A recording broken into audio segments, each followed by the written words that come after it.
I'm glad. I hope that you guys will get something really out of this today. Okay. All right. So let's get into it. So the name of our mentor-led space today will be preparing the practitioner, um, and is going from supervised to independent. I just remember being a new midwife and having my preceptor have to tell me so many times, "You are not a nurse anymore. You're not a nurse anymore." And I used to be like, I didn't even understand like what she meant. I was just like, "Oh, what does she mean?" Or, it just kind of was starting to get unnerving a little bit to me because I didn't understand what exactly am I doing that it makes you feel like I'm still trying to be a nurse, but it is hard to transition. And so I don't know where everybody is in their stages of your schooling, but please take this as gems, like put it away in your toolkit because this is going to be one of the things all of us have gone through it, trying to transition. And even if you weren't a nurse in labor and delivery, you were a nurse somewhere. And so you have to transition. You had to transition out of that role to this new role. And so that's what we're going to be talking about today. So again, the contents of our talk today in our little presentation will be pretty much just introduction and understanding transition, building a professional identity, skills enhancement, navigating challenges, and networking professional relationships, practice tips for the first year, and then conclusions. I believe the practice tips can be used beyond the first year, but definitely in the first year. Into this. Okay, come on. Okay, so just introducing myself. Some of you guys I haven't had a chance to actually meet yet. Some people I do know I share other spaces with as well. Well, my name is Charlotte Withers. I am a certified nurse midwife for since 2016. Graduated from the University of Cincinnati, where I obtained my master's of science in nursing there on an online program. I was living here in California and I had to take that route because I just could not stop, working in order to fit into the other models that were near me. So this was good for me, and I was successful at it. And so just so you know that there's the different avenues as well, but I know where you guys are. I have a background in high risk labor and delivery since 2001. I started learning labor and delivery in a very, very high risk inner city hospital setting. And I can just honestly say I learned wrong at first. I totally learned wrong, but it did, shape me actually. I mean, I know now that I learned wrong. That's only because we know that birth is done so much differently in a very busy hospital setting where there's no midwives, but just all physicians. But I was shaped there. I now practice in a high-risk healthcare setting as well, which is also a hospital setting, and one of the largest HMO hospitals in California.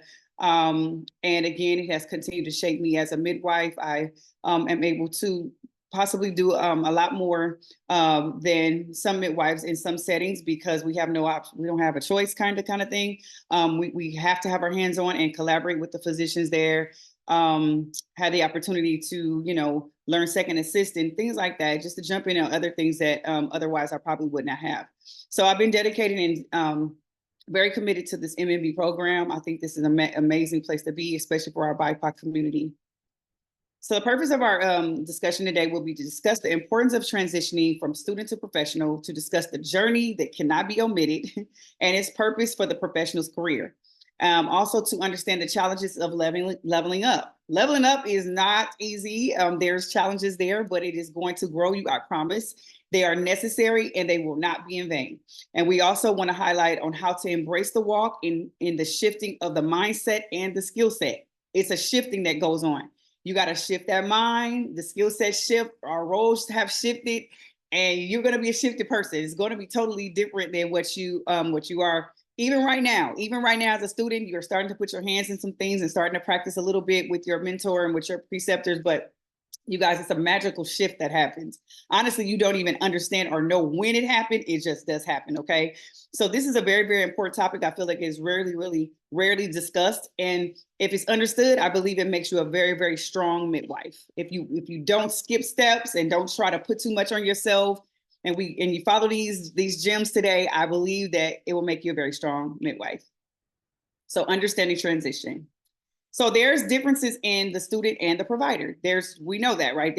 Hey, as a student, you're still in the role of shadowing, you're still following your preceptor, you're still not really making decisions. She might ask you, hey, what do you think? But ultimately it's still on her, right? She's still gonna be like, well, no, I think we need to do this. And then you're just kind of following behind the methods and the strategies on which your preceptor has applied.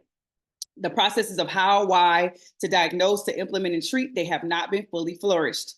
You might see how they kind of work, but you kind of you haven't really been able to indulge yourself completely in that. That responsibility for a professional is going to be to oversee and to even foresee sometimes as a professional. You got to look way out. Okay, I see this right here might be coming. Just based off of my practicing, I've seen things like this before. And that comes over time. That comes over repetitively seeing stuff. And I'm going to tell you guys something. I have been practicing now for almost 7 years. And I promise you, every time, it looks like every, I don't know, a couple months, I get waves of things I have not seen. Like, okay, this is hitting me from the side right here. Like, I haven't seen this. And that's the reason why you absolutely need this part. You absolutely need to learn how to shift, to learn how to adapt, to learn how to continue to practice safely and trust in yourself, because you always are going to see something that you never saw before. You're always going to be in the role of a learner at some point. Daily tasks are different, governed by your roles. It is difficult to operate in the role different than you've been in for so long. You've been a nurse for so long. Some people have been nurse for 5 years plus or whatever. And it's hard for you to transition from what hey, you get report. I used to go to work as a midwife, and the way you get report as a midwife is different the way you got report as a nurse. You listening to things that really sometimes don't have anything to do with you, but you're gathering knowledge. It's just a different way that the report is given to you. It's totally a different world. But you've been functioning in that role, so it's hard sometimes. And it is advised to sit with your roles. Sit with your role as a student and kind of observe the roles of your preceptor and kind of see where the differences are. Even I would advise to write them down and just to kind of ponder them often. Even after you have passed your boards and you are then board certified, sit down with your role. Kind of sit down and figure out like, okay, I still feel like I want to do this and that. Find out what it is that you're still trying to do. I think that was my problem. I still was trying to sometimes, do some of the nursing roles, like, and I still do it at this point. If I, because sometimes you need to help. Hey, it's nothing wrong with helping, but sometimes, I even like, okay, well, they find me putting blood pressure cuffs on and doing things that somebody else can do. But, sometimes I just kind of dip back into my nursing background. Okay. So key mindset shifting from learner to practice focused mindset is very, very important, guys. Seeing oneself as that what you have studied for and what you have prepared for is very, very important. I don't know if anybody had an opportunity to go back and check out the talk that I did before on imposter syndrome, but I think that it would really, really help on just going to pair in with this one. But you denounce the imposter syndrome. You have to denounce it because it would make you feel as though you didn't learn anything when you know that you really put your hands in and you dug deep. But you have to trust the process of the seeds that were sown in you. A lot of times you don't know, okay, I practiced this and it just doesn't come out until it needs to. Like those seeds and all the times that you put your hands on things and have practiced how to do a certain technique, it won't come out until you actually need it. So just trust the process. Now, embracing professionalism. This is a big one right here. Adopting professional behavior. It's different. Nurses can do things that you as a midwife, you cannot. And so when you have been used to hanging out with your nursing friends at the station, kind of kicking your feet up sometimes, how sometimes we would get a little lax, and how nurses act at the nursing station, you cannot do that. You cannot be on that particular level. It's another level of professionalism. You're no longer a registered nurse, and you have to now you're professionally performing independently, and it's a different category, if I would use that to say. Okay, you would need to adopt your practices of practicing ethically, Practicing ethically, I mean, everyone should practice ethically, but you're now having to give information so your patients can make informed consent. You need to practice compassionately so that patients are able to trust you and build trusting foundations, and then also able to then make decisions based off of you, allowing a certain amount of trust for them. I mean, with them. So practicing ethically, and also adapting to shifts, and now being accountable. Now you are accountable to a different, like almost in a different sector, if you want to say. All of us have accountability as nurses, but when now you're accountable to now your team. Now you might be accountable to, you're accountable to the family, you're accountable to the board. You have so many different aspects that now you are accountable to, and it causes you to have to function in a higher standard of practice. Okay. Also, patient safety and quality care is directly linked to self-regulation that comes with professionalism. Self-regulation leads to informed and thoughtful decisions, and it also regulates and ensures accountability and enhances your practice, and also anything that you need to adapt to. Building a professional identity. So building your identity. This again, like I said, it's a weird transition, because you feel like, okay, I'm still the same person. Like I'm no different than what I was 3 years ago. But if you just sit back and look at yourself at the end of your program, from the beginning of your program, you are a different person. Even from practicing with your preceptor, you are a different person. This profession has no choice but to transform us. It makes us different people. So let's talk about your new identity. How you got to be developing your confidence in your practice. This is tough because, again, that imposter syndrome kicks in and tells you know nothing. It makes you feel like you are so dumb, like you never even went to nursing school from the beginning, because you just feel like, oh my God, now I'm on my own. Like I'm practicing independently. Like, what do I do? Or am I going to make the right decision? That is everybody's thoughts. Okay. But you develop your confidence, and you're developing your confidence. It takes time, guys. It takes time. It takes daily developmental practices.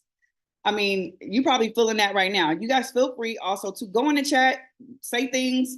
Don't feel like you can just have to be quiet or whatever. If you want to chat in there and you want to bounce off, things to you guys, each other, it's fine, because I know everybody can concur what I'm talking about, even as a student. Okay. And then some of the midwives that are here, I know you understand what it is that I'm speaking of, but it takes time, and it's a daily developmental practice. Okay, you want to build your clinical skills through continued practice and feedback.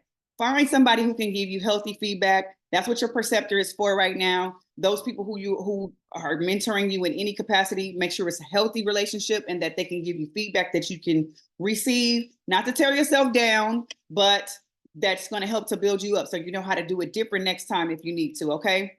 Trusting your training. Oh my gosh, excuse me for those typos. Trusting your training and grow your instinct. Your instincts will grow. Okay. It's just like when you become a new mother. Like at first, you don't know what the heck you are doing. And I don't know, something happens somewhere along the line. You start understanding how to listen to the certain cries. When it is that your child doesn't feel good, it just kicks in. And so that's how it is with being a midwife. Okay. That's why we are so special, because we have like an inner something that starts to grow. And so allow that thing to grow. Okay. Recognize and celebrate your wins. These are going to boost your confidence. So if you get a good, good kudos from your preceptor, write that down, like stick it on your sticky note. So in those times when you feel like defeated, that you won't continue to beat yourself up. Crafting a professional identity. So you want to align your personal values with your personal ethics and your responsibilities. This is what I was talking about. Now your personal values are going to come out, who you are as a person, how you ethically actually bring yourself to the table is going to come out. Okay. How you then have to be able to separate your beliefs from what your patient might believe, and just do the right thing for your patient and the baby and for the outcome. Okay. You want to develop your personal styles that's going to reflect compassion as well as professionalism. You will become your own person. I'm my own midwife. I don't midwife like the next person in my group. I probably speak to my patients. Now, since I've developed this style, now I understand how to communicate with my patient, how to communicate with certain patients. And you know, it just came over time. It's nothing that I knew from off the straight out of midwifery school. Okay. So you learn how to just develop. You will develop as these flowers, as you see, you will bloom and you will blossom into this midwife that you hope to be. Okay. And you'll see how it evolves over time. And what is the feedback? Say you're having a certain style that you communicate with the patient. If you constantly getting complaints or you're getting people kind of pushing you back, maybe that might not be the right kind of style. And so, like I said, even though this is used for new midwives, it can also be used for those who are of us who are have been practicing, because you constantly have to evolve. All the time, what you thought was working may not work as well. Again, now you can talk about your professional presence, your professional, how you show up, how do you, how do you present? And sometimes people feel like this is not important, I don't have to be put together in a certain type of way, which you don't have to be necessarily put together like people want you to be. But professional is not a style. It's not it's not something that anybody I want to say like a culture. Professionalism is who we are amidst of us practicing midwifery. Okay. So your image on and offline.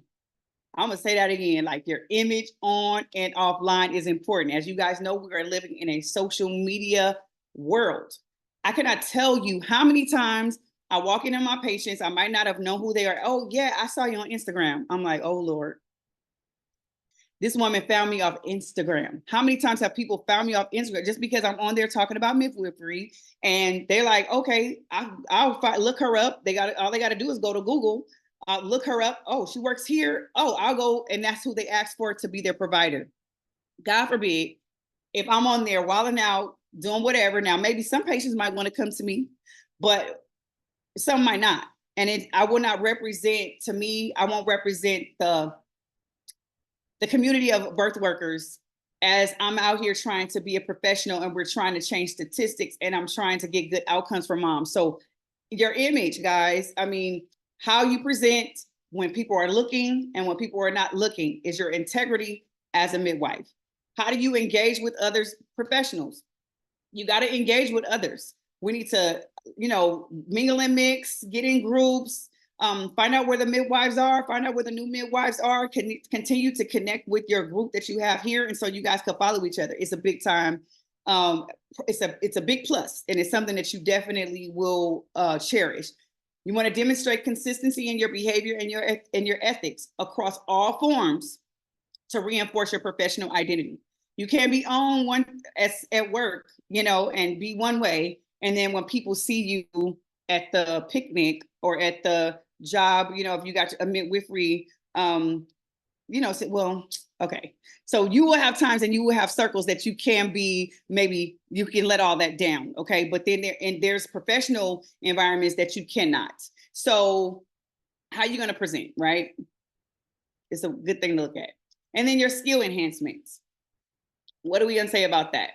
Your skill enhancements are very, very essential for the new emerging, coming out new professional. So essential skills for early careers.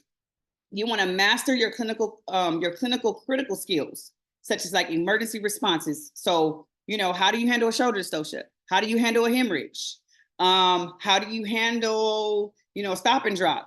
All of those things will be things that you will begin to enhance yourself as these emergency responses happen. How do you handle bradycardia? How do you handle, when you need to be reporting to the physician now that something has gone wrong with your patient, or however you're going to transition your patient out? Do you know when to do that? Like, all of these things are things that you need to hone in and you need to master. Learning how to effectively communicate with patients and families, and also your healthcare team. You will be independent, but you will not take care of patients independently. I say that, why am I saying that? You're not an island to yourself. You're going to need somebody. I don't care if you're going to need the phlebotomist, the laboratory tech, you might need the dietary staff. Of course, you're going to need the rest of your collaborative team. You're going to need to learn how to effectively communicate. It's big time. Continually learning and continually updating your certifications. Go to conferences, guys. See, you know, if you end up getting hired by somebody who will pay for some education, go use that education money on ways to enhance yourself as a midwife, classes, webinars, etc. Anything that can up your knowledge, okay, that can enlighten you, that can push you into evidence-based practice and just get you immersed in the new and upcoming information. Staying relevant, okay? That's what you want to do. Stay relevant, okay? You want to advance your clinical competencies. Develop in specialized care skill areas. Like a lot of times, a lot of midwives are very, very, very not confident in doing ultrasounds. If that's a way you can enhance yourself, maybe go to a class for that. Maybe the hospital that you work at, they don't do a lot of that. If it's some things that you want to learn, you have to immerse yourself. And sometimes, guess what? You got to go find it yourself. You can't look for people to give it to you or to spoon feed and say, oh, yeah, here's a class on spinning babies, or here's a class on how you can do body work or whatnot. You got to go find that stuff, okay? So evidence practice also will enhance your clinical judgment as well as your outcomes. Navigating challenges. You will have the challenges, guys. Remember, we talked about that. Here's some typical early challenges that you will have. You will have those complex patients. You're like, oh Lord, I never even got a chance with my preceptor. I never seen this before. I never had a patient who came in, no prenatal care. Oh my gosh, she's got a herpetic lesion on her labia. What am I gonna do? She's 8 centimeters. How am I gonna handle this? I never seen this. You're gonna always have these types of things that will happen. So it's gonna be those complex patients.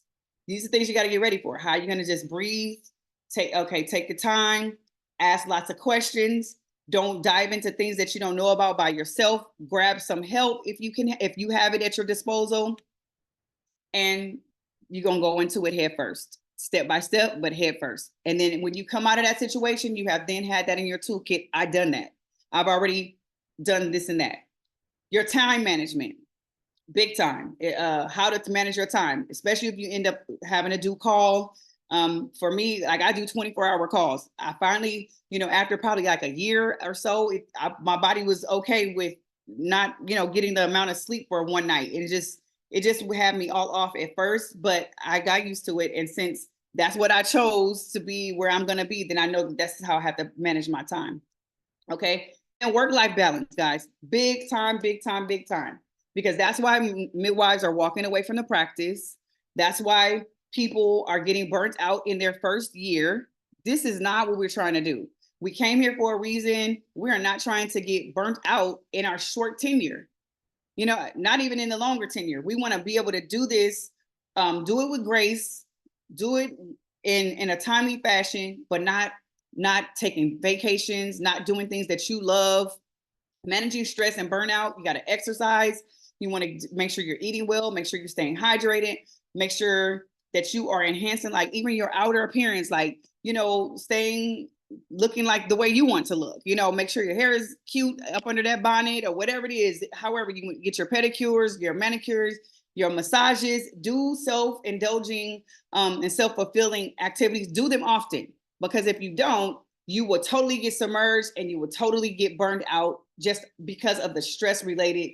It is what it is. We already know this is not a cakewalk and everybody can do it, guys. So have a safe circle, make a place where you can talk and have a mentor. Even past this mentoring program, find yourself a mentor, guys. Find yourself a tribe of people that you can speak to, that you can feel safe, that you don't have to feel like you had a stupid question. You have to do that in transitioning. Transitioning from supervised to independent. It's a journey. It is a journey. Please don't look to be able to have got this done in 3 months. I don't care how good your preceptor experience was. Some people feel like I've seen midwives come out, they caught 30 babies. All right. I know how to do my laceration repairs, but they come out with like a little chip on there. Like, okay, I had a good experience and I've been told that I've done well. It's a journey for everybody. So please never walk into things thinking that you got it, thinking that you already know everything. I think that's the most dangerous midwife there is out there, to already think that they have arrived. It takes time to arrive. And like I said, I still see things that I'm like, what the heck is this? I have never seen this happen in this scenario before. let me step back. I got to look at, oh, I might have to go pull up to date. What are they saying about this right now? Because I haven't seen this in a while.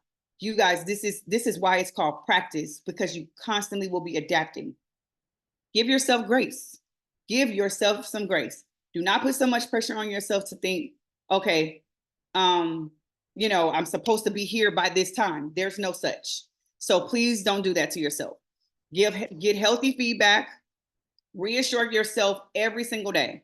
No, you might not have it. You might not be perfect, but we got to trust this process. And there's no one night wonders. There's no one night wonders. If there are, I'm really scared of her and I don't want her to be anywhere near me. Okay, there's no one night wonders. And let's talk about networking and professional growth, guys. Networking and professional growth is very, very important. I cannot stress how much I feel like networking. I mean, it's not even something that I always wanted to do.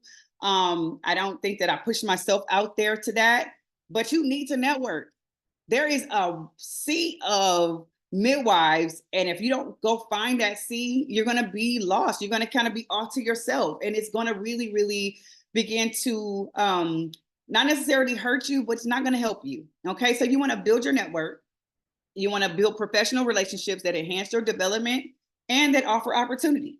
How many people have gotten jobs just because they told somebody, hey, I'm looking for this and I'm doing that, or I live here now and I'm going to be going here. I mean, it's just all about communicating with your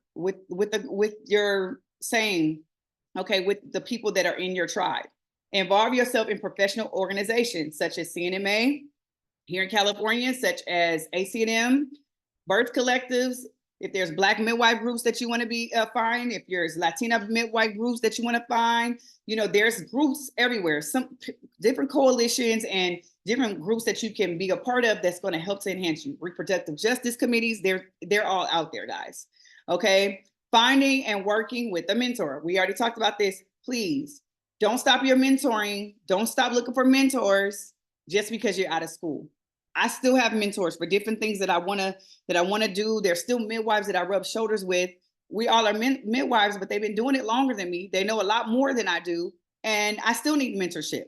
Okay, so there's benefits in maintaining a mentor and fostering reproductive mentor relationships.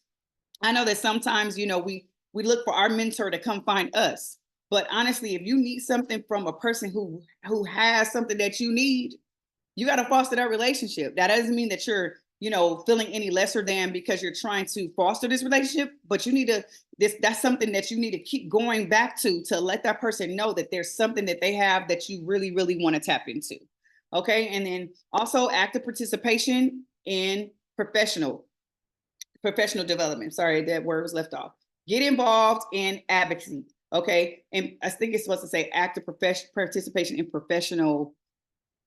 I don't even know. I'm sorry, guys. I don't know what that last part was left off, but I want to say get involved in advocacy. Okay. This is one area that I think that midwives don't do a lot of. And then we change the course of the way we're going to do things and the way we're going to see our future for our moms and the future for reproductive justice and so many things of that. And so once we get involved with that, we have a chance to shape it. We have a chance to write the bill. We have a chance to read the bill and shape it. And as you guys know, there's so many things that have been changed just because the midwives were involved. All right. And then let's talk about the practical tips for the first year. What's some practical tips for the first year? The do's and don'ts. Do give yourself time to learn while functioning on a higher level. Do allow yourself to make mistakes. Do ask questions. Do practice ethically every single time, not just when somebody's watching you, but every time. Don't get overwhelmed and don't get consumed. Again, about the time management, maintain your new schedule. If you're going on call, that's not something that you're used to. I remember they used to call me in the middle of the night. Oh my God, I used to wake up very angry because I didn't kind of know where I was. And when people go, hi, we have this patient, I'm like, what? I mean, it was a transition process for me. And eventually I'm like, okay, girl, you are at work. You cannot be waking up all crazy. Like, you got to get it together. So I had to shape myself, figure out my new schedule, go to bed a little earlier the night before. You can't just be doing everything because you have to be on call the next day. Certain things. Okay, like that. You want to use a calendar if it's got to be in essential oils or whatever you need to do to get yourself to a calm place so that you're able to function and you're able to practice. Use your calendars, prioritize your task, maintain your professional responsibilities. And then again, you got to balance your professional and your personal life. So that's your relationships, that's your marriage. Don't get a divorce behind midwifery. You got to learn how to balance it out. Okay. Don't neglect your kids behind midwifery. You got to figure out how to balance it out. It's a balance. Okay. Your wife life, your mom life, your family life, all of that. Now, don't not pay your bills because now you're on call. Like you gotta learn how to juggle self-care and building resilience. Building resilience, guys, that's a big piece right there. Self-care is healthcare. You must take care of yourself. There is no way that you're going to be good for anyone if you are torn down. Please, guys, if that means self-care, that means also your appointments, your doctor's appointments. You cannot skip out on if your blood pressure is high, you're trying to continue to be a midwife, you you need to be having your mammogram, you're supposed to have had your own pap smear while you're doing everybody else's pap smear. No, you have to take care of yourself if we're going to deliver care. So self-care is healthcare. Okay. It is a way to maintain a sustained tenure in this. It is going to build your resilience with the mindset of saying, I'm not perfect, but I'm worth it. You have to know that you are worth it. You are not perfect, but you're going to get to a better. I don't know that we'll ever get to perfection. And I don't know if we ever need to try to get to perfection. We just want to make sure that we are building ourselves and we're getting better and better and better as the days go. So in my conclusion, I would just say that this topic is a super dear one to me because I feel like nobody told me that there was going to be something that was going to happen. There was going to be some part of this cocoon that I was going to come out of, and that one day I would fly, but I might not fly the first week. I might not fly the second or the third month. But one day I would spread my wings and I would begin to practice. I would begin to be this butterfly that I one day saw and I envisioned and I saw other people moving in. Now, when I go out and I'm listening to what the complaint is and the fact that I already know what labs to order, I already know what I need to do. I send, people home doing better than when they came in the triage with me, or, I'm looking at this tracing and I don't know, didn't know before what I would do. And then how we're able to practice and put ourselves to these things. So now we get good outcomes, and so, it is magical. It is a magical thing that happens. You don't have to force it. It will happen. You just have to trust the process.